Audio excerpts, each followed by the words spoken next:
Hello everyone, मैं विष्णु मदनवाल एक बार फिर से स्वागत करता हूं आज के हमारे नए लेक्चर इलेक्ट्रॉन एफिनिटी में।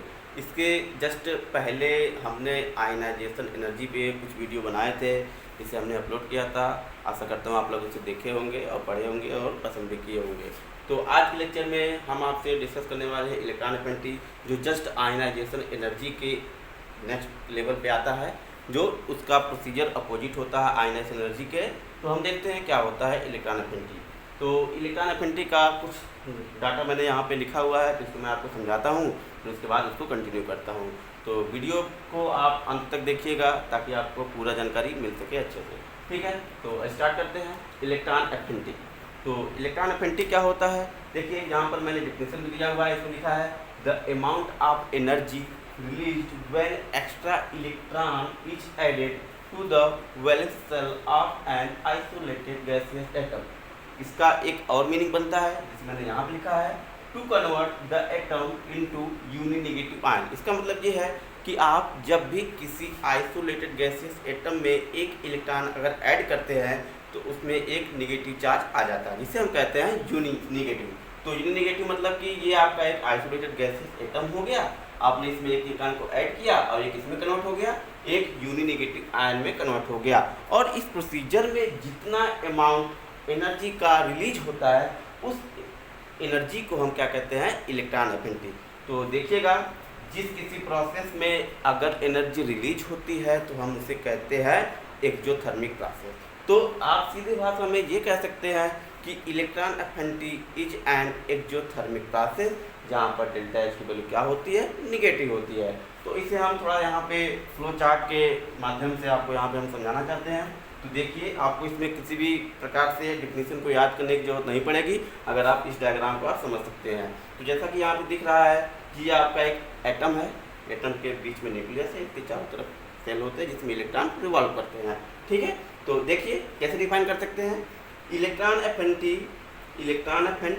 may be defined as the amount of energy released when an extra electron, when and this is an extra electron, क्योंकि यहाँ पर तो पहले से इलेक्ट्रॉन होंगे, when an extra electron are added। अब ये इलेक्ट्रॉन यहाँ से जंप करके इस सेल में क्या हो रहा है, ऐड हो रहा है, मतलब घुस रहा है। तो यहाँ पर आप देख सकते हैं कि ये इलेक्ट्रॉन का एडिशन हो रहा है। तो अब इस पूरे प्रोसेस में जो अमाउंट ऑफ एनर्जी की रिलीज होती है उसे हम क्या कहते हैं, इलेक्ट्रॉन एफिनिटी। तो देखिए, इलेक्ट्रॉन एफिनिटी में be defined as the amount of energy released when an extra electron are added to the, electron कहाँ ऐड हो रहा है, to the outermost shell of an, किसमें ऐड हो रहा है, of an isolated gaseous atom, जो पूरा यहाँ पे लिखा गया है। तो आप अगर इसे एक बार समझ लेंगे तो आपको कभी भी इलेक्ट्रॉन एफिनिटी में किसी भी प्रकार का कोई भी कंफ्यूजन नहीं होगा।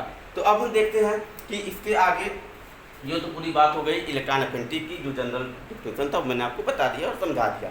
अब हम आते हैं कि जिस प्रकार से हम आयनाइजेशन एनर्जी में पढ़ते थे कि किसी भी आइसोलेटेड गैसियस एटम से एक इलेक्ट्रॉन को बाहर निकालने में जितनी एनर्जी रिक्वायर्ड होती थी, ध्यान रखिएगा, वहाँ पर एनर्जी रिक्वायर्ड है और यहाँ पर एनर्जी क्या होता है, रिलीज होता है। तो जब एनर्जी रिक्वायर्ड होती थी एक इलेक्ट्रॉन को बाहर निकालने के लिए, तो उस एनर्जी को हम क्या कहते थे, आयनाइजेशन एनर्जी कहते थे। तो आपको याद होगा, मैंने आपको बताया था कि जब आप किसी आइसोलेटेड गैसियस एटम से एक इलेक्ट्रॉन को बाहर निकालते थे तो उसे क्या कहते थे, फर्स्ट आयनाइजेशन एनर्जी, IE1। अगर आप उसी एटम से एक इलेक्ट्रॉन को और बाहर निकालते थे, यानी कि दूसरा इलेक्ट्रॉन, तो उसे हम क्या कहते थे, सेकेंड आयनाइजेशन एनर्जी, यानी कि IE2।